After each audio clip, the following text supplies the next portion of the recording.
ओम शांति। तो आज एक बहुत अच्छा विषय पर चर्चा करेंगे। हम निरंतर योग युक्त कैसे बने, हमारे पुरुषार्थ में योग का महत्व क्या है, योग की सरल विधि क्या है, योग का महत्व क्या है, और योग लगाने के लिए हम क्या क्या धारणाएं करें। क्योंकि मुझे लगता है रोज की मुरली में, साकार मुरली में खास बाबा बार बार कहते हैं, बच्चे मुझे क्या करो, याद करो, बच्चे मुझे याद करो। हर मुरली में यह शब्द जरूर होता है।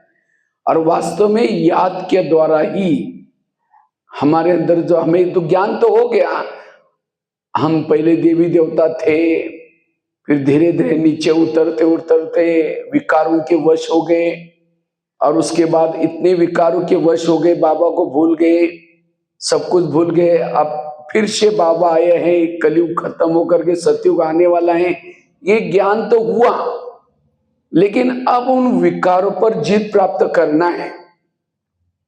फिर हमारे पुराने संस्कारों को परिवर्तन करना है, माया जीत बनना है। उसका इलाज क्या है? ज्ञान तो हो गया कि राइट है रॉन्ग है, लेकिन उसको अब कंट्रोल कैसे करना है, कैसे माया के ऊपर जीत प्राप्त करके फिर हमारे संस्कारों को फिर धारण करना है, उसका इलाज केवल योग है। योग के बिना यह संभव नहीं है। ज्ञान हो गया, लेकिन ताकत चाहिए अब, और वो ताकत किसे मिलते हैं? योग से। इसीलिए बाबा रोज के मुरली में कहते हैं, बच्चे क्या करो, मुझे याद करो, मुझे याद करो। तो याद का आधार क्या है? सबसे पहले याद से हमें क्या क्या फायदे होंगे? जितना याद करेंगे अपने आत्मा की ज्योति जागृत होगी, और जिसकी आत्मा की ज्योति जागृत है, ये विकार उसको टच नहीं कर सकते। क्योंकि जहां लाइट है वहां भूत नहीं रहते। भूत कहां रहता है? अंधेरे में। तो जितना इस शरीर में योग के द्वारा आत्मा की लाइट होगी, विकार पर जीत प्राप्त कर सकेंगे। जितना हमारा योग लगेगा, उतना हमें अति इंद्रिय सुख मिलता है। आज हम विकारों के वश में क्यों होते हैं? क्योंकि आत्मा को सुख चाहिए। अगर कोई हमारा अपमान करता है, निंदा करता है, हमें दुख फीलिंग होता है, तो हम विकारों के वश होकर के उसे सुख प्राप्त करते हैं। अगर हमें ऑलरेडी हमें सुख मिल रहे हैं योग के द्वारा, तो चाहे कितने भी विकार आए हम उसके वश हो गए ही नहीं। जैसे कोई जिलेबी खाता है, उसको मुरमुरा दो, कहेगा नहीं नहीं नहीं, मुझे जिलेबी खाया, अब मुरमुरा नहीं चाहिए। इसी तरह जिसने अतीन्द्रिय सुख की अनुभूति की, उनको ये विकार अब तंग नहीं करेंगे, विकारों के वश नहीं होंगे, विकार उनको फीके लगेंगे। इतना ही नहीं, जो योग लगाता है वो इस संसार की कोई वस्तु के तरफ, कोई व्यक्ति के तरफ, धन के तरफ, नाम मान शान के तरफ आकर्षित नहीं होगा। आज हम क्यों आकर्षित होते हैं? क्योंकि देह का भान है।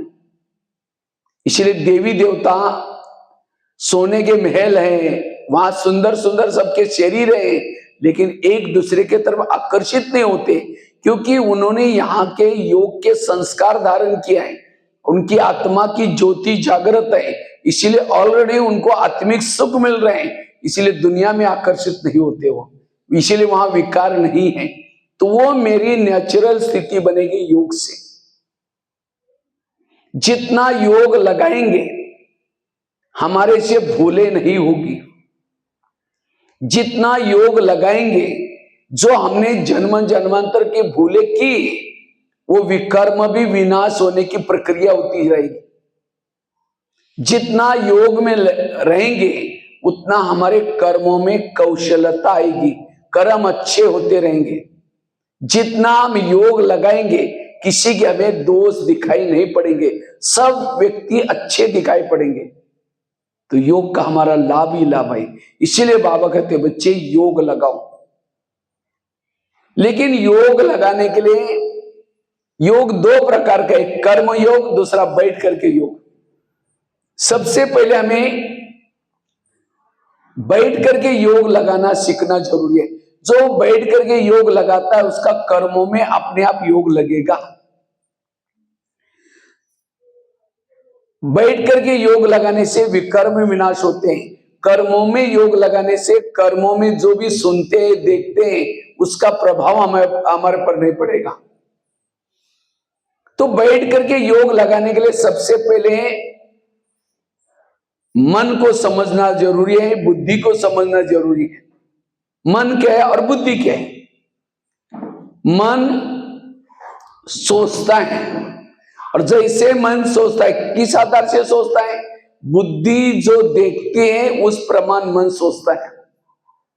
बुद्धि एक कैमरा है, मन टीवी है। जैसे कैमरे के सामने जो चित्र होगा वो चित्र किसमें होता है? टीवी में आता है। इसी तरह बुद्धि जिसको देखती है मन वही सोचता है। तो योग में बुद्धि का बहुत बड़ा रोल है। तो बुद्धि क्या है? बुद्धि एक नेत्र है। जैसे अभी आपको समझो, इसी समय कहा माउंट आबू में, इसी समय माउंट आबू में आप ओम शांति भवन के सामने खड़े हैं। ओम शांति भवन, बैकग्राउंड में पहाड़ी है। वो ओम शांति भवन की बिल्डिंग सफेद है। दो साइड पर दो गुंबज भी बने, योगी बैठे हैं, बीच में घड़ी है बड़ी सी, बीच में सीढ़ी है, वो चढ़ करके ऊपर जा रहे हैं। जैसे ओम शांति भवन के अंदर गए, एक स्वर्ग वाला मॉडल रखा हुआ है, उसको देख करके आप ओम शांति भवन के अंदर गए। ओम शांति भवन के अंदर एक पीछे सृष्टि चक्र की घड़ी बनाया है बड़ी सी, सतयुग त्रेता द्वापर कलयुग। उसके बाद बाजू में एक सर्वात्माओं का पिता का चित्र है, एक स्वर्ग का मॉडल है। वो देख करके आप पांडव भवन में आए। पांडव भवन कृष्ण वाला गोले वाला चित्र जाते ही गेट के पास है। उसके बाद अंदर गए, शांति स्तंभ के पास गए। शांति स्तंभ, प्रकाश स्तंभ लिखा हुआ है, प्रकाश स्तंभ, ज्ञान स्तंभ, शक्ति स्तंभ, मार्बल का बना हुआ है। आप उसको चक्कर लगा करके क्या किया? बाबा के झोपड़ी की तरफ जा रहे हैं। झोपड़ी के बाहर एक झूला रखा हुआ है। उसके बाद वहां देख करके आप बाबा के झोपड़ी में गए। वहां से आप बाबा के रूम में गए, नीला सा ट्रांसलाइट लगाई, जहां बाबा की खटिया भी है, जहां बाबा निवास करते थे। वहां से आप नीचे ज्ञान सरोवर के तरफ गए। ज्ञान सरोवर, ज्ञान सरोवर से आप पीस पार्क में गए, जहां ओम का बना हुआ है, सीमेंट का बना हुआ। वहां से आप नीचे शांतिवन में आए। शांतिवन में दादी प्रकाश मणि का स्तंभ, वहां खड़े हैं। वहां से आप डायमंड हॉल में गए, जहां अव्यक्त बाबा मिलते थे। वहां से आप तपस्या धाम गार्डन में गए, तपस्या धाम। वहां से पीछे मुड़कर देखा, एक पहाड़ी पर ओम शांति लिखा हुआ है। ये सारा दिखाई पड़ा आप लोगों को? दिखाई पड़ा? देखो, आपकी आंखें मुझे देख रहे, लेकिन वहां कौन देख रहा था? वो बुद्धि। इसका मतलब आपका योग आप कहां लगा था? माउंट आबू में लगा था। बिल्कुल सारे दृश्य सामने आपके आगे। ये है योग। इसी तरह यहां बैठे भी अव्यक्त वतन को देखना। अव्यक्त वतन में ब्रह्मा बाबा है, वो उठ करके खड़े होते, आपको गले लगाया, आपको सामने बिठाया, आपको दृष्टि दे रहे, वो दृश्य को देखना, ये है योग। लेकिन हम करते क्या है? योग में बैठते समय दृश्य नहीं बनाते, केवल मन को विचार देते हैं, मैं आत्मा हूं, मैं शांत स्वरूप हूं, मैं शक्ति स्वरूप हूं। विचार देना बंद करेंगे तो जो भी आपने देख के आए हैं, कुछ सुन के आए हैं, कुछ लेना है, किसी को खेती में जाना है, किसी को नाश्ता बनाना है, वो बातें याद आती, क्योंकि हमने बुद्धि को काम नहीं दिया। इसलिए बुद्धि से, बाबा कहते हैं बुद्धि योग मेरे में लगाओ। हम क्या कहते हैं? मन से जाते हैं, इसीलिए योग हमें हमारा प्रॉब्लम आता है। बुद्धि कैमरा है, मन टीवी है। बुद्धि गाय है, मन उसका बछड़ा है। योग की एक सरल विधि आपको सुनाता हूं। जैसे आजकल मोबाइल का जमाना है, मोबाइल का जमाना, तो मोबाइल को चार्जिंग कैसे करते हैं? कैसे चार्ज करते हैं? उसको प्लग के पास ला करके रखेंगे पहले तो।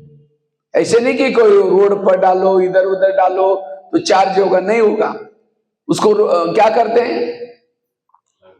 प्लग के पास लाते हैं और ला करके रखेंगे नहीं, उसके तारे भी प्लग में डालेंगे। इसी तरह शरीर हमारा मोबाइल है और आत्मा उसकी क्या है? बैटरी है। तो आत्मा रूपी बैटरी को चार्ज करने के लिए बाबा ने जगह जगह पर प्लग के पॉइंट बनाए हैं। सेंटर क्या है? कोरबा में है, वहां ट्रांसपोर्ट नगर में है, यहाँ है जमनी पाली में, अलग अलग जगह पर क्या बनाया? ये प्लग बनाया। जो मोबाइल जहां जिसको प्लग नजदीक है वहां आना है। जैसे मोबाइल को दिन में एक बार क्या करते हैं? प्लग के पास लाते हैं। ऐसे नहीं कि रोड पर डालने से चार्ज होगा। इसी तरह हमें भी अपने शरीर रूपी मोबाइल को कहां लाना है? दिन में एक बार प्लग के पास लाना है। अच्छा, मोबाइल को प्लग के पास लाकर रखा, रात भर रखा, तारे डाली नहीं, चार्ज होगा? केवल प्लग के पास लाने से नहीं होता, दोनों तारे डालनी पड़ती। एक तार डालने से भी नहीं चलेगा। इसी तरह और योग में कोई हमारा शरीर में ताकत नहीं आती, ताकत किस में आती है? आत्मा में आती है। इसी तरह जब हमें भी क्या करना है? दिन में एक बार शरीर को लाना है, मन बुद्धि की तार ऊपर बाबा में लगाना है। अच्छा, दोनों तारे डाली, मोबाइल को प्लग के पास लाकर रखा, लेकिन स्विच ऑफ है, उसका स्विच ऑफ है, तो क्या हो जाएगा? बैटरी चार्ज होगी। रात भर रखो, 4 दिन रखो, 8 दिन रखो, कोई चार्ज नहीं होगा। इसी तरह हमने भी शरीर को ला करके यहां पटका दिया क्लास में, मन बुद्धि की तार बाबा में लगाई, लेकिन स्मृति का स्विच ऑफ है, कुछ सोचा ही नहीं, डर के बैठे बस, तो क्या चार्ज होंगे? इसलिए स्विच चालू करो।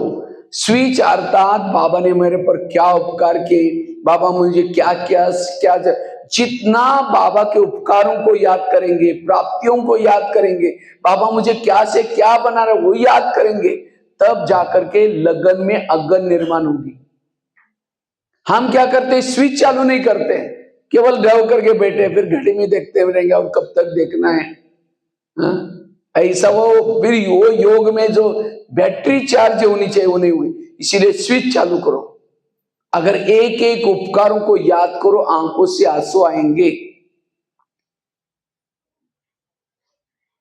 याद रखना, इस ब्रह्मा कुमारी में जो आता है, तन से मन से जो सेवा करता है, बाबा के कार्य में मददगार करता बनता है, उसका नाम जब तक चांद सूरज रहेगा उन लोगों का नाम अमर रहेगा। ताली तो बजाओ। आज हनुमान है, गणेश है, ये देवी है, कौन है? जिन्होंने 5000 साल पहले परमात्मा आया था, उसके कार्य में मददगार बने थे। आज उनकी मंदिर बना करके उनकी पूजा की जा रही है, और वही आज हम फिर से दोबारा अगले कल्प के लिए यादगार बना रहे। इसीलिए बाबा कहते बच्चे कितनी बाबा के उपकार। आज किसी का नाम अगर पेपर में आता है कितना खुश हो जाता है, दूसरे दिन वो पेपर कहाँ गटर में पड़ गया चला जाता है। लेकिन यहां जो बाबा के बच्चों का नाम कहां लिखा जाएगा? शास्त्रों में, ग्रंथों में, लोग उसको पवित्र रह करके पढ़ेंगे। जैसे जिन्होंने महात्मा गांधी को, बापू जी को भारत स्वतंत्र बनाने के लिए मदद की, वो कौन बने? फ्रीडम फाइटर बन गए। इसी तरह जो बापूजी का बापूजी शिव बाबा, जो इस विकार रूपी अंग्रेज लोगों को भगाने के लिए मदद करेगा, उनको ही सत्युग त्रेता में राज्य करने का मौका मिलेगा। जिन्होंने मदद किया वही फिर कई दिनों तक राजा बने ना, प्रधानमंत्री, कोई क्या मंत्री बना। इसीलिए बाबा कहते बच्चे प्राप्तियों को याद करो, बाबा के उपकारों को याद करो, तब जाकर के योग की अच्छी अनुभूति होगी। अच्छा, स्विच चालू किया मोबाइल का, तारे डाली, लेकिन कभी तार प्लग में डाल रहे फिर निकाल रहे, डाल रहे निकाल रहे, डाल रहे निकाल रहे, क्या बैटरी चार्ज होगी? इसी तरह हम मन बुद्धि बाबा में लगाते फिर निकालते, लगाते निकालते। कैसे लगाते निकालते?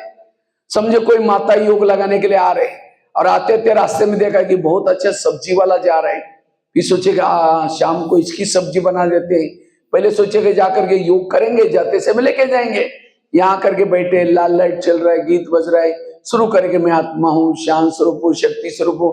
फिर सोचे अरे वो थैली तो लाए नहीं, झोला तो लाए नहीं, वो सब्जी कैसे लेके जाए, तार प्लग से निकल गई। फिर कहेंगे ठीक है मैं आत्मा हूँ, शांत स्वरूप हूँ, शक्ति स्वरूप हूँ। फिर सोचेंगे गैस के ऊपर जो दूध रखा था शायद मैंने उसको बंद किया या ऐसा ही चल रहा है, चलो कोई बुझा देगा। फिर कहेंगे मैं आत्मा हूँ, शांत स्वरूप हूँ, शक्ति स्वरूप हूँ। फिर कहेंगे अरे घर में तो मेहमान आने वाला था, मैंने सोचा था उसके लिए छोले बनाऊं, चने, लेकिन रात को तो भिगो ही नहीं, चलो छोलों को और कुछ बना देंगे, मैं आत्मा हूँ, शांत स्वरूप। लाल लाइट की सफेद लाइट को, योग का टाइम। सामने वाला बैठने वाला सोचेगा वाह इन्होंने आधा घंटा योग किया, लेकिन इनका योग कहाँ लगा है, वो छोले वाला योग या सब्जी वाला योग, बाबा वाला योग नहीं है। अगर ऐसा योग लगाएंगे तो क्या आत्माभिमानी बनेंगे, आत्मा की बैटरी चार्ज होगी। इसलिए योग को विधि से करना, और विधि ये मोबाइल का एग्जाम्पल आपको बताया। मोबाइल को प्लग के पास लाना, दोनों तारे डालना, स्विच चालू करना, बार बार निकलना डालना। कई तो क्या कहते हैं जब हम योग में बैठते तो मेरी आत्मा परमधाम में जाती नहीं। क्या योग में बैठते समय परमधाम में आत्मा शरीर से निकल करके जाती है? जाते हैं। जैसे मैंने मोबाइल का एग्जांपल दिया, दोनों तारे डाली, स्विच चालू किया, जैसे स्विच चालू किया क्या बैटरी निकल करके मोबाइल प्लग के अंदर घुसने के लिए गई? चार्जिंग के समय बैटरी कहाँ रहती है? मोबाइल के अंदर रहते हैं। तो प्लग में कौन गया, उसके जो कनेक्टेड जो तारे वो जाकर के उसे करंट आता है। इसी तरह हमारी आत्मा कोई शरीर से निकल करके नहीं जाती। कहीं को लगता है मैं जा रही हूं जाते तो आई नहीं। क्योंकि कई बार कई वीडियो में, कई यूट्यूब में, कहीं ना कहीं पीस ऑफ माइंड टीवी में क्या देखते हैं, योगी योग में बैठा, जैसे बैठते यहां से एक बिंदी निकली करके ऊपर गई, परमात्मा से टच हो गई। हमारा तो कुछ निकलता ही नहीं, तो लगता है मेरा योग लगता ही नहीं। योग में मन बुद्धि जाती है, बहुत गहरी बात है।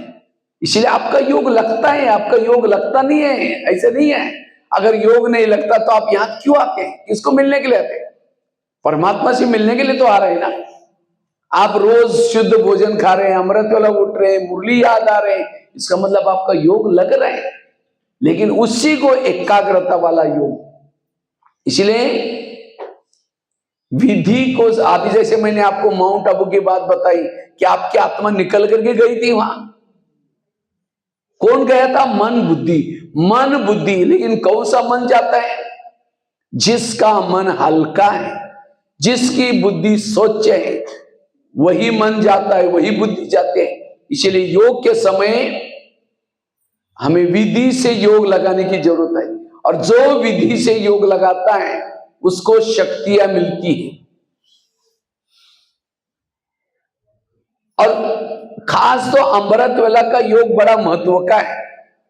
अमृत वेला का योग हमारा महत्व का है। तो अमृत वेला कौन कौन करता है? हाथ खड़ा करो। अच्छा, सब लोग करते हैं, बहुत अच्छा। लेकिन अमृत वेला का चुपचाप कोई आपका वीडियो बनाई जाए और वही वीडियो आपको 10 बजे दिखाई जाए, क्योंकि मेरा है, मैंने ऐसे किया था, दीवार के सारे बैठे, मुंह खुला, आंखें बंद। 2 बार मच्छर अंदर भी गया और बाहर भी गया, पता भी नहीं चला। अगर ऐसा योग करेंगे तो कर्म योगी कैसे बनेंगे? इसलिए अमृत वेला विधि से योग करो। जैसे आजकल विधि से योग लगाना अमृत वेला जरूरी। जैसे कोई मेहमान को घर में बुलाओ, लेकिन मेहमान आने से पहले दरवाजे खिड़की लगा करके सो जाओ, वो बेल बजा रहे, घंटी बजा रहे, दरवाजे नहीं खोलो, कैसा लगेगा उनको? इसी तरह अमृत वेला उठेंगे, बाबा को निमंत्रण देंगे, मीठे बाबा, प्यारे बाबा, आ जाओ, हम आपसे बातें करनी है, बातें करनी। अब बाबा को तो निमंत्रण दिया, दरवाजे खिड़की लगा करके सो गए। तेरे द्वार खड़ा भगवान, भगत भर ले झोली। इसलिए आंखें खोल करके बैठो, और केवल खोल के भी नहीं, अब कोई घर में मेहमान आया उसके चेहरे की तरफ देखते रहो, वो कह के फोन क्यों किया था? इसलिए आंखें खोल करके बैठना। कई क्या भाई बहन क्या करते, बाबा को निमंत्रण देंगे, बेटे बाबा प्यारे बाबा आप आ जाओ। अब वो तो आ गया, फिर उसके बाबा के फोटो की तरफ देखते रहेंगे, झूमते रहेंगे, कुछ बात नहीं करेंगे, फिर बीच बीच में देखेंगे अब कब तक देखना है हमको। कई बार मैं जब क्लास कराता हूँ ना, तो कई भाई बहन योग करते करते धीरे धीरे घड़ी की तरफ देखते हैं, या ये क्लास सुनते सुनते मैं समझ गया इनका कोटा पूरा हो गया, अब इनको जाने का समय हो गया। हाँ, इसलिए लगन में मगन होकर के योग में बैठो। जितना लगन में मगन होकर के बैठेंगे योग की अनुभूति करेंगे। कई तो क्या करेंगे, मैं आत्मा हूं शांत स्वरूप, अब जा रही हूं चांद सूरज तारांगन के पार। अब तारांगन के पार जाकर के कोई झुटका लगा दे, नीचे हड्डी गुड्डी टूट जाएगी। इसीलिए अटेंशन से योग में बैठना। और बाबा कहते हैं बच्चे रोज मैं तुम्हारे घर में आता हूं, आप लोगों के घर में बाबा आता है, दिखाई पड़ता है आप लोगों को? दिखाई पड़ता है? हाँ, दिखाई पड़ता है। बाबा को देखने के लिए होश में बैठो, बेहोश में नहीं। जैसे कोई शराबी शराब पीकर के गटर में पड़ा है और कोई जाकर के कहे 10 रुपए ले लो, घर में जाकर सो जाओ, वो क्या बोलता है, मैं राजा हूं मुझे कुछ नहीं चाहिए, क्योंकि नशे में। इसी तरह अमृतवेला बाबा वरदाना का झोला लेके आता है, कहता है बच्चे कुछ चाहिए, लेकिन हम ऐसे झूम रहे हैं, कुछ नहीं चाहिए मैं राजा हूं। हाँ, कई तो दिन में झूमते योग में बैठते ही तुरंत ऐसे करेंगे, तो अमृतवेला की पता नहीं क्या हालत होगी। इसलिए होश में बैठो। जैसे कोई रात को 2 बजे ट्रेन जा रहे हैं और चाय वाला चाय चाय चाय करके झुटका लगाता है, उसको ये सामने दिखता है मुझे 50 रुपए मिलेंगे अगर चाय बिकूंगा, तो उसको क्या दिखते पैसे, इसलिए नींद नहीं आती। इसी तरह अमृतवेला हमें बाबा परमधाम से आकर के एक एक जन्मों की भाग्य लिख रहा है, ब्रुकुटी में मस्तक पर लिख रहा है, आत्मा के अंदर लिख रहा है। इसलिए कहते हैं ना, भगवान जब भाग्य में लिख रहे थे सो रहे थे क्या? जैसे किसी के चेहरे पर मेकअप हो रहा है, अब जिसके चेहरे पर मेकअप हो रहा है झुटका लगा दे, यहां का मेकअप यहां पहुंच जाएगा इधर। कोई बच्चे को मां श्रृंगार करते हैं, बच्चा हलचल में आता है, मां थप्पड़ मारते, चुप नहीं रह सकता। इसलिए अमृतवेला जिसे सारी दुनिया के लोग सोए हैं, और उस समय बाबा इतना दूर से परम धाम से नीचे आए हैं। जैसे कोई माँ क्या करते हैं, जो बच्चा प्यारा है, सारे बच्चे जो सोए हैं, तो माँ क्या करते हैं, उस बच्चे को उठाएगी, माल पानी खिलाती। इसी तरह सारी दुनिया के लोग अमृतवेला के समय सोए हैं और बाबा चुपचाप आकर के आपको उठा करके आपके भाग्य में लिख रहे हैं। और हम क्या करें, लिखने नहीं दे रहे। इसलिए उसको धन्यवाद दो, वो मीठे बाबा आपने आकर के, जैसे जब अमृत बांटने के लिए आए थे तो विष्णु का रूप धारण करके आया, कुछ असुर भी थे, लेकिन असुरों को नहीं पिलाए, पिलाए किनको, मोहिनी रूप। तो बाबा भी अमृतवेला मोहिनी रूप धारण करके हमारा भाग्य लिखता है, हमको अमृत पिलाता है, शक्ति देता है। इसलिए उसी समय हमें अलर्ट होकर के बैठना है। जिसकी अमृतवेला अच्छी, उसका सारा दिन कर्म योग होगा। अमृतवेला अच्छी करने से आत्मिक स्थिति बनती है। इसलिए हमें अमृतवेला का योग हमारा रोज का 2-3 घंटा चाहिए। एक तो अमृतवेला 1 घंटा, दूसरा क्लास के पहले आधा घंटा। क्लास कितना बजे होती है यहाँ? 7:30। मुरली कितना बजे चालू हो जाते? 7 बजे। 7 है 7:30?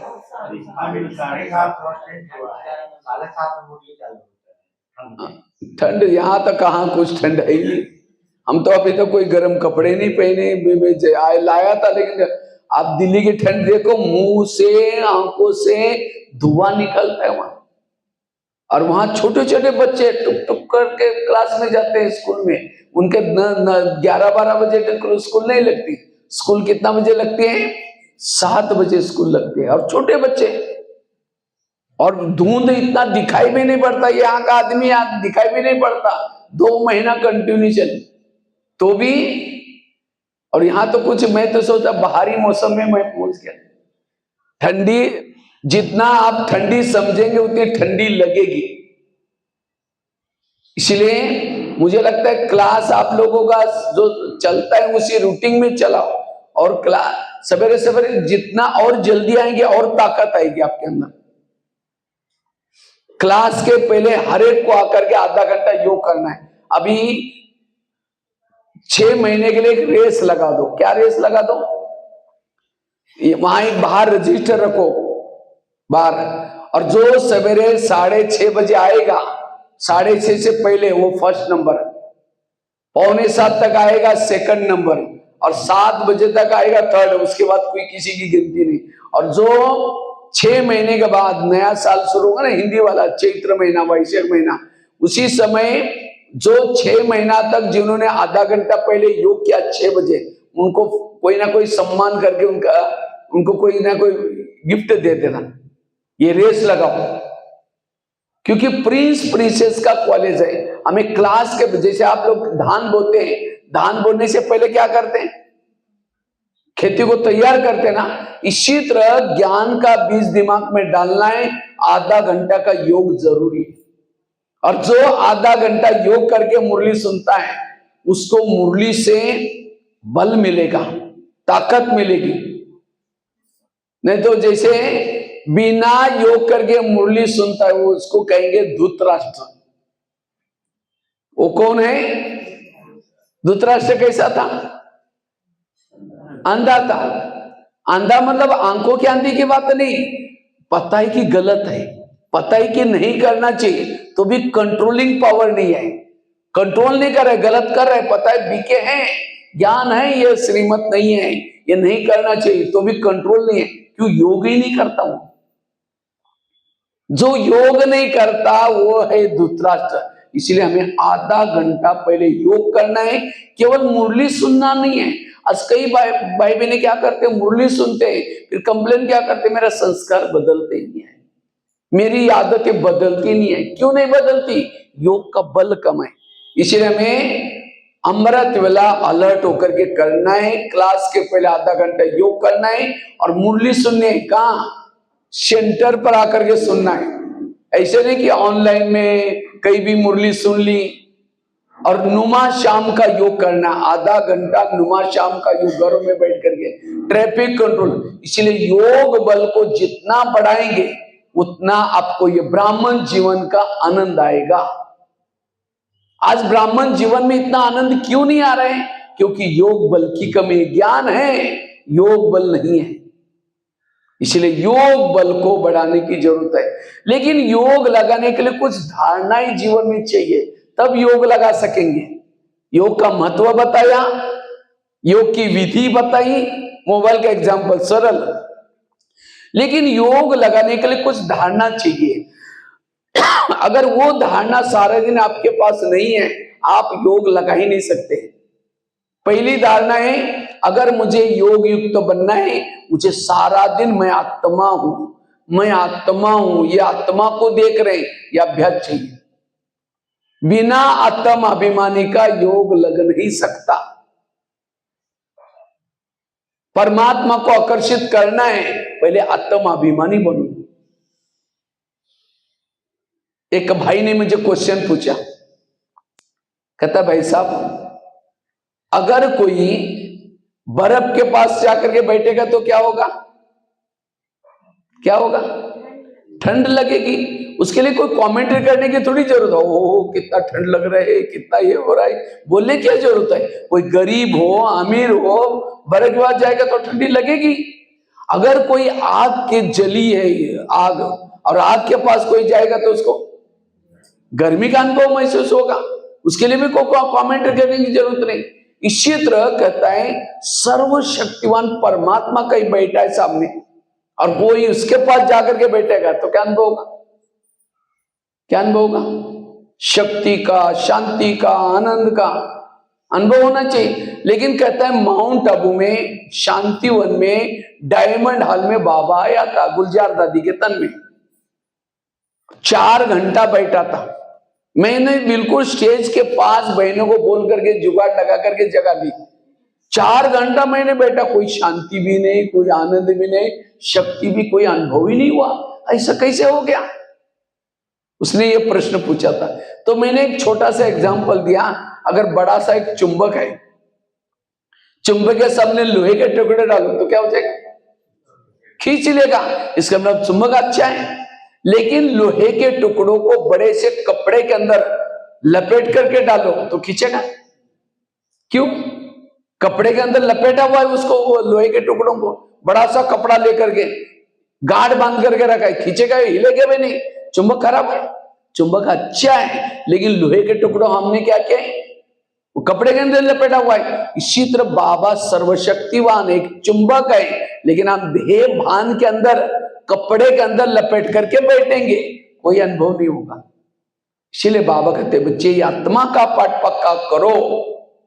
जितना आत्माभिमानी बनेंगे उतना ध्यान लगेगा, उतना योग लगेगा। जैसे मंदिर में जाते हैं तो चप्पल कहां रखते हैं? बाहर। इसी तरह परमधाम में जाना है, ये चमड़ी की चप्पल को हमको क्या करना है? यहां उतार करके फिर चलना है। हम चमड़ी को पहन करके अंदर जाते हैं, ज्यादा टिक नहीं सकते। बाबा ने एक मुरली में कहा था, मेरा तुम्हारे से प्यार है, था और है भी, इसलिए प्यार के खातिर मैं अपना धाम छोड़ करके, मैं तो रहने वाला परम धाम का, अपना धाम छोड़ करके, अपना रूप बदल करके, उसका रूप क्या है?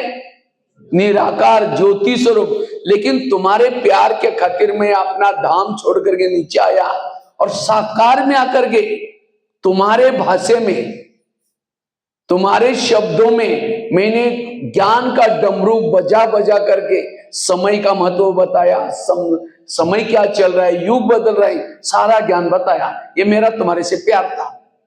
अब कहता है मेरा तुम्हारे से प्यार था, मैंने सब कुछ बताया, अब तुम्हारा मेरे साथ प्यार है, तुम भी मेरे पास आओ, वहां घंटों तक बैठो।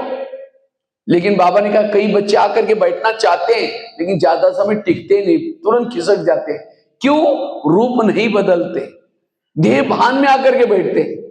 इसलिए आत्म अभिमानी होकर के बैठो, तब योग लगेगा। इसलिए आत्मा का पाठ पक्का चाहिए। योग लगाने के लिए जितना आत्माभिमानी बनेंगे, रात को सोए हैं योग लगा रहेगा, रास्ते में चल रहे योग लगा रहेगा। इसलिए बार बार हर मुरली में भी बाबा कहते हैं बच्चे आत्मा समझो, बच्चे आत्माभिमानी बनो। क्यों बोलते हैं? इसके बिना योग नहीं लगेगा। जितना, जैसे राम रावण का युद्ध चलता है, राम रावण का एक सिर काटता है, फिर दूसरा काटता है, रावण नहीं मरता, विभीषण उसके कान में सुनाता है ऐसे नहीं मरेगा, नाभि में तीर लगाओ। इसी तरह हम कितना भी पुरुषार्थ करें, जब तक इस देह भान के नाभि में तीर नहीं लगाएंगे, रावण नहीं मरेगा, विकार नहीं बदलेंगे। विकारों को परिवर्तन करने का आधार है आत्म अभिमानी स्थिति। तो आत्म अभिमानी स्थिति की बार बार धारणा करनी है। मैं आत्मा हूं, या आत्मा को देख रहे हूं, मैं आत्मा हूं। ये पाठ पक्का करने वालों का सहज योग लगेगा। जैसे बताया कि जिस घर में लाइट होती है वह भूत नहीं रहते। इसी तरह आज दोपहर से क्या हो गया, हमारे शरीर में आत्मा का भान कम होता गया, अंधेरा होता गया।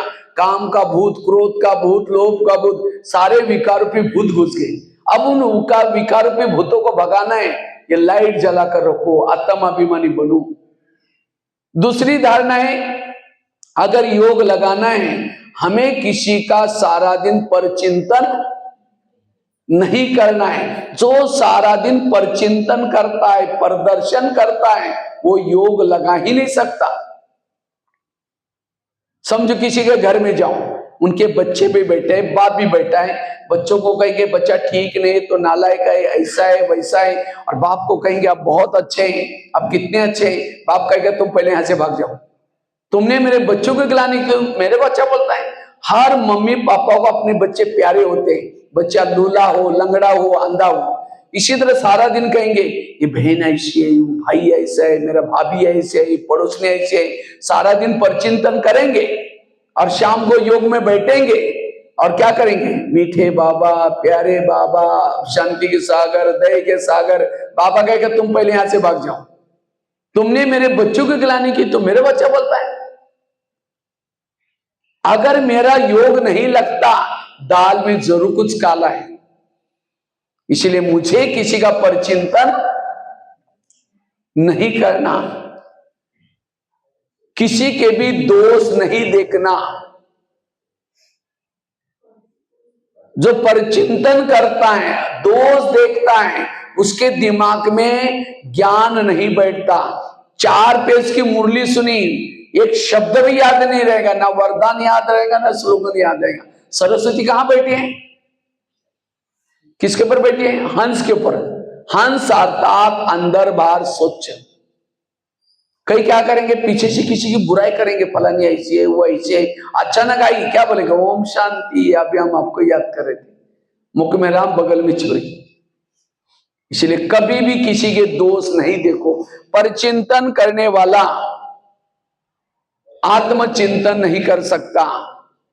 एक शिष्य था, भगवान के पास जाता है, कहता है भगवान मैं जीवन में आगे बढ़ना चाहता हूं, मैं अपनी उन्नति करना चाहता हूं। भगवान ने कहा ठीक है, मैं इसके लिए तुम्हें वरदान देता हूं और साथ में 2 थैले देता हूं। भगवान ने कहा एक थैले को तुम पीठ के पीछे रखना और दूसरे थैले को आगे रखना। और भगवान ने कहा जो पीठ के पीछे थैला है, उसके अंदर तुम्हारे आस पास पड़ोस में जो भी लोग रहते हैं, उन सभी के बुराई की चिट्ठी बना के डालिए। उस चिट्ठी को क्या करना? पीछे वाले थैले में डालना। और कहा कि आगे वाला जो थैला है, उसके अंदर तुम्हारे खुद के अंदर जो बुराई है, उसको आगे वाले थैले में रखना। दूसरी बार एक बुराई को कहां रखना? पीछे रखना। और अपने वाले थैले को कहां रखना? अपने वाली बुराई को आगे रखना। और भगवान ने कहा जो पीछे वाला थैला है, उसको बांध करके पीछे रखना, ना किसी को देखना, ना किसी को बताना, बस इतना करो। और अपनी बुराई को क्या करना? बार बार खोल के देखना और उसको परिवर्तन करना, बस इतना करो, तुम्हें सुख शांति मिलेगा, जाओ। लेकिन थैले का ध्यान रखना। कहता है भगवान मैं ऐसे करूंगा जैसे आपने कहा। वो चला गया। कुछ साल के बाद क्या करता, वो पीछे का थैला आगे करता और आगे का थैला। जैसे उसने थैले उल्टे के, वरदान उल्टे हुए। फिर भगवान के पास आता, कहता है भगवान मुझे सुख मिला ही नहीं, मुझे शांति मिली नहीं। भगवान ने कहा अच्छा, तुमको जो मैंने थैले थे उसको कहां रखा? कहता है भगवान मेरे से भूल हो गई, मैंने पीछे का थैला आगे किया था। भगवान ने कहा यही तुम्हारे दुखों का कारण है। ये कहानी किसी और की नहीं, खुद की है। हम भी क्या करते हैं, बाबा यहाँ हम किसी लिए आते हैं, थोड़ा सुख मिल जाए, शांति मिल जाए। बाबा भी हमें वरदान देता है, बच्चे दूसरे की बुराई को कहां रखो? पीछे। और अपनी बुराई को हम बाहर जाकर के उल्टा कर लेते हैं। अपनी बुराई को पीछे रखते हैं, दूसरे की बुराई को आगे करते हैं। ये योग न लगने का कारण है, क्योंकि वही मेरा चिंतन चलेगा। समर्थ चिंतन, मुरली का चिंतन, ज्ञान का चिंतन नहीं चलेगा। इसलिए पर चिंतन से बचना। तीसरी धारणा है, अगर हमें योग युक्त बनना है, श्रीमत का पालन करो। जो जितना श्रीमत का पालन करेगा, उसको योग में बैठने के बाद बाबा बोलने की जरूरत नहीं, गीत बजाने की जरूरत नहीं। बैठते ही बाबा सामने से प्यार करना शुरू करेगा। अदृश्य शक्ति सामने आएगी। कब? जब श्रीमत प्रमाण चलेंगे। जैसे कोई भी माँ बच्चों को प्यार करते हैं, कब करते हैं? जब वो बच्चा माँ का कहना मानता है, सवेरे जल्दी उठाएगी, अच्छे कपड़े पहनाएगी। देखो बेटा, कपड़े गंदे नहीं करना, पढ़ना, लड़ना नहीं, झगड़ना नहीं। बच्चा जाता है, लड़ता है, झगड़ता है, कपड़े गंदे करके आता है और शाम को मम्मी मम्मी करता है। मम्मी किचन से देखेगी, मैंने जो उसको कहा वो करके आया, नहीं करके बोलेगी तुम चिल्लाते में है क्यों? अच्छा, जाएगी, जाकर 2 थप्पड़ लगा देगी। मैंने तुमको कितना कहा, अच्छा तुम गंदा होकर गया। अगर वही बच्चा माँ का कहना मान के आता तो मम्मी प्यार करती, खिलाती। इसी तरह बाबा भी हमारी एक मम्मी है। सवेरे जल्दी उठाती है, फरिश्ता ड्रेस पहनाती है और कई डायरेक्शन देते हैं। बच्चे आज आत्मा समझना, बच्चे पर चिंतन नहीं करना, बच्चे मेरे याद में रहना। हम बाहर जाकर के सारा उल्टा करके आते हैं। पर चिंतन करेंगे, दोष देखेंगे, अवगुण देखेंगे। जब शाम को आते हैं, जैसे बच्चे मम्मी मम्मी करता है, हम भी आकर के बाबा बाबा करते हैं। जैसे मम्मी किचन से देखते हैं, बाबा भी परमधाम से देखता है। मैंने जो उसको कहा वो करके आया, नहीं करके आया, तुम चिल्लाते में यहीं थे। फिर कहते योग लगता ही नहीं। अगर योग नहीं लगा, दाल में जरूर काला है, मैंने श्रीमत का उल्लंघन किया है। इसलिए श्रीमत का पालन करो। और श्रीमत कहां से मिलता है? मुरली से।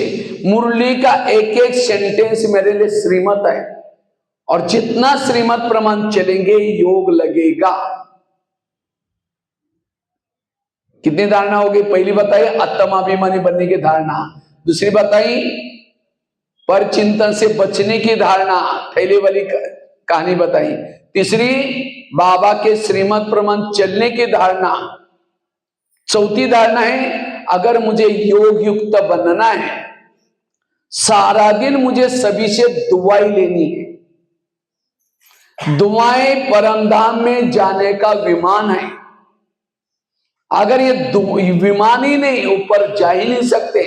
ये बाबा ने जो सेवा दी, ये सेवा किसी लिए दी? सेवा तो क्या, जो व्यवहार करो, जो बोलो, किसी को मदद करो, इससे आपको क्या मिलेगी? दुआएं। कोई सास है, बहू को मार पिटाई करके, झगड़ा करके यहां करके बैठी है, और यहां करके बैठी है और योग लगा रहे हैं, ऊपर जा रहे हैं, कैसी जाएगी? इसलिए सारा दिन मुझे क्या करना है? सभी से दुआएं लेनी है। ऐसा बोल किसी को ना बोलो जो बददुआई दे, ऐसा व्यवहार ना करो जो कोई नाराज हो जाए। इसलिए दुआएं लो। बाबा क्यों कहते हैं बच्चे सबको संदेश सुनाओ, सबको ज्ञान सुनाओ, किसी का समस्या का समाधान करो, ताकि वो व्यक्ति आपके लिए वो दुआएं निकालेंगे, और दुआएं होगी तो आप योग में अपने आप ऊपर उठ जाएंगे। इसलिए दुआएं, ये पांचवी धारणा। छठी धारणा है अगर योग युक्त बनना है, उसके लिए संस्कारों का परिवर्तन करो। अगर मेरे वही पुराने संस्कार है, मेरे वही अवगुण है, तो हमें हमारा योग नहीं लगेगा। योग लगाने के लिए बाबा जो कहता है, जैसे कोई भी पत्नी को पति तब कब प्यार करेगा? कब प्यार करेगा? जब वो पत्नी पति का कहना मानेगी। आजकल दुनिया में पति क्या करता है? शादी कैसे करता है? कैसे करता है? वो जाएगा, उसके लायक कोई देखता है। इसी तरह बाबा भी क्या है? हमारा पति है। इस शहर में आया, कोरबा में, जमुनापाली में, देखा कि मेरे लिए कोई है, तो उसने आपके शरीर को नहीं देखा, किसको देखा? आत्मा को देखा। और आपको पसंद, स्वयं परमात्मा ने आपको पसंद किया। ये बहुत बड़ा भाग्य है। आप नहीं जानते मैं कौन हूं, लेकिन वो जानता है। कितना जन्म जन्मांतर आपने उसको ढूंढा था। अच्छा, पसंद करता है, उसके बाद 7 फेरे लेता है। तो आप लोगों ने लिया 7 फेरे? हाँ, ये 7 दिन का कोर्स है। क्या है? 7 फेरे। फिर मंगलसूत्र पहनाता है। आप लोगों ने पहना है मंगलसूत्र? ये ब्याज क्या है? अगर नहीं पहने तो उसकी शादी बाबा के साथ कच्ची पक्की है। जैसे किसी के गले में मंगलसूत्र नहीं तो लोग क्या कहेंगे? इसका कोई रखवाला नहीं, इसका कोई पति नहीं है, तो सबकी दूसरे की नजर जाएगी। अगर मंगलसूत्र है तो कहेंगे हाँ इसका कोई रखवाला है। अगर आपका बैच है, दूसरा कोई सत्संग वाला नहीं कहेगा हमारे पास आ जाओ, ये कहेंगे ओम शांति वाले हैं, हमारे पास नहीं आएंगे। इसलिए हमेशा मंगलसूत्र पहन कर रखो। अच्छा, मंगलसूत्र पहना, 7 फेरे लिया, उसके बाद पति लेके जाता है घर में, और घर में जाने के बाद क्या करता है? मैं ऑफिस में जा रहा हूं, ये करना, पड़ोसनी के पास जाकर बातें नहीं करना। शाम को जब आया तो देखा पड़ोसनी के पास बैठी है, सोचेगा चलो पहला दिन है कोई बात नहीं। फिर दूसरे दिन कहा वो किया ही नहीं। रोज फिर आपस में खिटपिट होगी, और एक दिन कहेगा तुम अपने घर में ठीक, हम अपने घर में ठीक। इसी तरह बाबा भी हमारा पति है। रोज परमधाम से आकर के क्या करता है? ये मुरली क्या है? पति का डायरेक्शन, आज क्या करना और क्या नहीं करना। मुरली को 2 कॉलम में लिखो, पति ने क्या मना किया और क्या करने के लिए बोला। हम क्या करते हैं? जो मना किया वो करते हैं, और जो करने के लिए उसको नहीं करते। शाम को जब आएगा कैसा प्यार करेगा वो, योग कैसा लगेगा? इसलिए जो बाबा कहता वो करके आना, तब प्यार करेगा। नहीं तो एक दिन आएगा वो डाइवर्स भी देगा फिर आपको। डाइवर्स आजकल क्या है, कई क्या करते हैं? अगर पत्नी कहना नहीं मत, पति क्या करता है, उसको छोड़ देता है। और इतना सुंदर पति बाबा आपको यहां से निकाल दे, कितनी बड़ी प्राप्ति खत्म होगी। इसलिए डाइवर्स नहीं लो, बाबा को कभी भी नहीं छोड़ो। 21 जन्म में क्या क्या मिलने वाला सारा कैंसिल हो जाएगा। इसलिए संस्कारों का परिवर्तन। और लास्ट की धारणा 7वीं, पहली धारणा कौन सी बताई? पहला तो बताया योग कैसे लगाना है, उसकी विधि, मोबाइल का एग्जांपल दिया। दूसरी धारणा कौन सी बताई? पहले तो योग की विधि बताई, धारणा आत्माभिमानी बनने की धारणा। दूसरी, तीसरी पर चिंतन से बचना, थैले वाली कहानी, पीछे का थैला आगे नहीं लेना। चौथी धारणा कौन सी बताई? श्रीमत प्रमाण चलने की धारणा। पांचवी धारणा कौन सी बताई? दुआएं लेनी है सभी से। छठी धारणा कौन सी बताई? संस्कारों का परिवर्तन। और लास्ट की 7वीं धारणा है अगर हमें योग युक्त बनना है, उसके लिए संकल्प को कम चलाओ, सारा दिन पॉजिटिव बनो। जितना जो संकल्प को कम चलाता है, पॉजिटिव बनता है, उसका योग लगेगा। जो ज्यादा सोचता है, निगेटिव सोचता है, विरस सोचता है, उसका योग नहीं लगेगा। बाबा ने ड्रामा का ज्ञान, कर्मों का ज्ञान, जो हुआ अच्छा, ये सारा ज्ञान किसी लिए दिया है? मन को चुप रखने के लिए, मन को हल्का रखने के लिए। एक लोहे का मन लेकर के ऊपर फेंको, जाएगा ऊपर? लोहे का मन ऊपर थोड़ी जाएगा। इसी तरह आप अपने मन को मन मत बनाओ, भारी मत बनाओ। और भारी कब बनता है? ज्यादा सोचते हैं। जैसे आईने के ऊपर धूल है, धूल वाले आईने में चेहरा दिखाई नहीं देता। इसी तरह जो ज्यादा सोचता है, विरस सोचता है, योग में बैठेगा, योग लगेगा ही नहीं। इसलिए मन को सकारात्मक बनाओ, पॉजिटिव बनाओ। योग में ऐसा नहीं कि सारा दिन कुछ भी सोचते रहो, विरस सोचते रहो, शाम को योग में बैठो, नहीं लगेगा। इसलिए मन को हल्का रखना। जिसका मन ज्यादा सोचता है वो आत्मचिंतन, परमात्मा चिंतन नहीं कर सकता। आकाश के चंद्रमा को पानी में देखना है तो पानी कैसा चाहिए? स्थिर चाहिए, स्वच्छ चाहिए। परम धाम के परमात्मा को मन में देखना है, मन स्थिर चाहिए, हल्का चाहिए। इसलिए व्यर्थों से मुक्त मन बनो। जो ज्यादा निगेटिव सोचता है, विरस सोचता है, उसका दिमाग ठंडा होगा या गर्म होगा? गर्म। और जिसका दिमाग गर्म होता है, दिमाग में केमिकल होता रहता है, उसे बीमारियां भी होती है। इसलिए कहते हैं ना, जिसका पाँव गरम, पेट नरम, दिमाग ठंडा, उस घर में कोई डॉक्टर है, उसको मार दो डंडा। पाँव को गरम रखो, पेट को नरम रखो और दिमाग को ठंडा रखो। जिसको आजकल कहते हैं तनाव पैदा हुआ, टेंशन पैदा हुआ, ये तनाव टेंशन क्या है? मन के निगेटिव विचार। इसलिए अगर हेल्दी, वेल्दी और हैप्पी बनना है, पॉजिटिव बनो, सकारात्मक बनो, तब योग युक्त बन सकेंगे। इसलिए योग लगाने के लिए हमें अपने सोच को कम चलाना, पॉजिटिव चलाना। आज 70% लोगों को बीमारी हो रही है। आज किसी को पेट की बीमारी होती है, ईर्ष्या वाले संकल्प चलाए, पेट की बीमारी होती है। आज किसी को दूर का कम दिखता है, दूसरे की बुराई को आंखें फाड़ फाड़ के देखेंगे। जो आंखें फाड़ता है, बड़ी बड़ी करता है, आंखों के पुतली पल जाते हैं। आज किसी का ब्लड प्रेशर बढ़ गया, बीती हुई बातों को याद किया, बीपी हाई हो गई। इसलिए व्यर्थों से मुक्त बनो। सारे ब्रह्मा कुमारी इसका ज्ञान का सारा है, पॉजिटिव रहो, सकारात्मक रहो। सकारात्मक वाला देवता है, नेगेटिव वाला असुर है, राक्षस है। नेगेटिव से गुस्सा आता है। आज कई है भी के फिर भी गुस्सा करते हैं। सतयुग में कैसे जाएंगे वो क्रोध से हार गए। और गुस्सा क्यों आता है? जैसे कुकर को गैस के ऊपर रखेंगे, गर्म होता है, गर्म होते होते सीटी मारना शुरू करता है। कुकर सीटी मारेगा तो सब्जी पकाएगा, लेकिन कोई मनुष्य सीटी मारेगा तो ये क्यों हुआ, ये मेरे साथ क्यों हुआ, ये ऐसे कैसे हुआ, क्यों क्यों करके एक दिन कहेगा तुम्हारा 3 साल से देख रहे हो, आज मुझे सही नहीं हुआ, सीटी मार दी। इसलिए पॉजिटिव बनो। आज कोई पति तंग करता है, क्यों करता है? ताली कभी एक हाथ से नहीं बचती। टाली के लिए कितना चाहिए? अगर कोई पति तंग करता है, सास तंग करती है, मैंने भी कभी इसको तंग किया था, मेरा हिसाब चुप तो हो रहा है। कर्म गति को याद रखो। निगेटिव को क्या बना दो? किसी ने गाली दी, क्या समझो? गाली नहीं दी, मेरे पर गुलाब का फूल डाल दिया, समझो यहां आए हैं, थोड़ा घर में देरी से जाएंगे, जाते लोग बोले ना आश्रम में जाते हैं, घंटों तक बैठते हैं, रोज तो 8 बजे आते थे, अब 9-9, 10-10 बजे वहीं जाकर के वहीं खा के आओ। अब ये बातें सुनते तुरंत दिमाग थोड़ा इसमें आएगा, इसीलिए पहले से पक्का करके जाओ, अब मैं घर में जाऊंगी, जाते ही मेरी पूजा हो जाएगी। अगर कोई देवी की पूजा हो तो देवी क्या करते? तो आपको भी कोई बोलना शुरू करेगा, आप भी क्या दो?